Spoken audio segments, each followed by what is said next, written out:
ఇంగ్లాండ్తో స్వదేశంలో జరుగుతున్న టెస్ట్ సిరీస్లో టీమిండియా దుమ్ము రేపింది. ధర్మశాల ఆఖరి టెస్టులో ఆధిపత్యం కొనసాగించిన టీమిండియా కేవలం 3 రోజుల్లోనే ఇంగ్లాండ్ను మట్టి కరిపించింది. 5వ టెస్టులో ఇన్నింగ్స్ విజయం సాధించిన సిరీస్ను 4-1తో కైవసం చేసుకుంది. ప్రపంచ పాయింట్ల పట్టికలో అగ్రస్థానంలో నిలిచింది.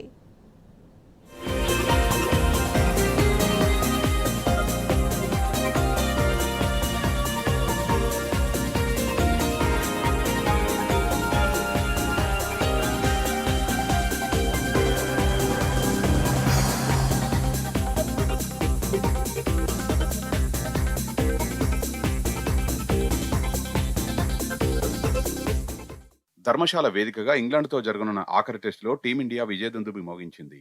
3 రోజుల్లోనే ఇంగ్లాండ్ను ఇన్నింగ్స్ 64 పరుగుల తేడాతో మట్టి కరిపించింది. ఇప్పటికే 3-1తో సిరీస్ దక్కించుకున్న రోహిత్ సేన ఈ గెలుపుతో తన ఆధిక్యాన్ని 4-1కి పెంచుకుంది.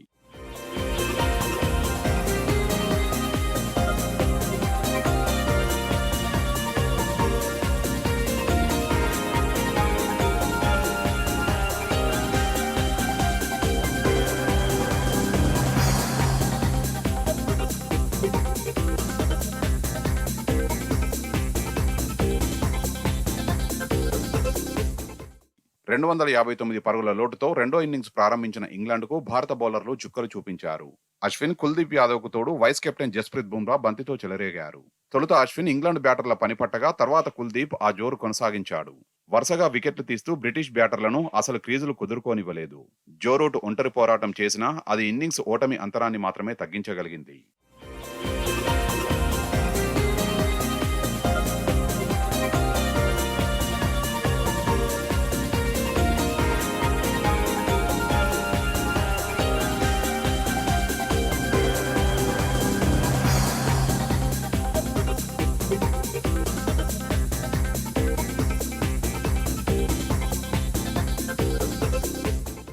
వందో టెస్టులో అశ్విన్ అదరగొట్టాడు. 5 వికెట్లు పడగొట్టి ఇంగ్లాండ్ను కష్టాల్లో నెట్టాడు.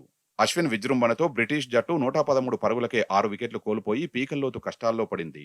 తర్వాత హార్ట్లీ రూట్ ఇన్నింగ్స్ తేడా నుంచి ఇంగ్లాండ్ జట్టును బయటపడేసేందుకు ప్రయత్నించిన బుమ్రా ఒకే ఓవర్లో 2 వికెట్లు తీసి ఆ అవకాశం కూడా ఇవ్వలేదు. 34.2 ఓవర్ వద్ద బుమ్రా వేసిన బంతికి హార్ట్లీ 20 వికెట్ల ముందు దొరికిపోగా ఒక బంతి తర్వాత మార్క్వుడ్ ఎదుర్కొన్న రెండో బంతికి ఎల్బీడబ్ల్యూగా వెనుదిరిగాడు. కాసేపు బషీర్, రూట్ భారత బౌలర్ల సహనానికి పరీక్ష పెట్టారు. 13 పరుగులు చేసిన బషీర్ను రవీంద్ర జడేజా బౌల్డ్ చేయడంతో ఇంగ్లాండ్ 189 పరుగుల వద్ద 9వ వికెట్ కోల్పోయింది. ఆ తర్వాత కాసేపటికే ఇంగ్లాండ్ ఆలౌట్ అవ్వగా భారత జట్టుకు ఇన్నింగ్స్ విజయం దక్కింది.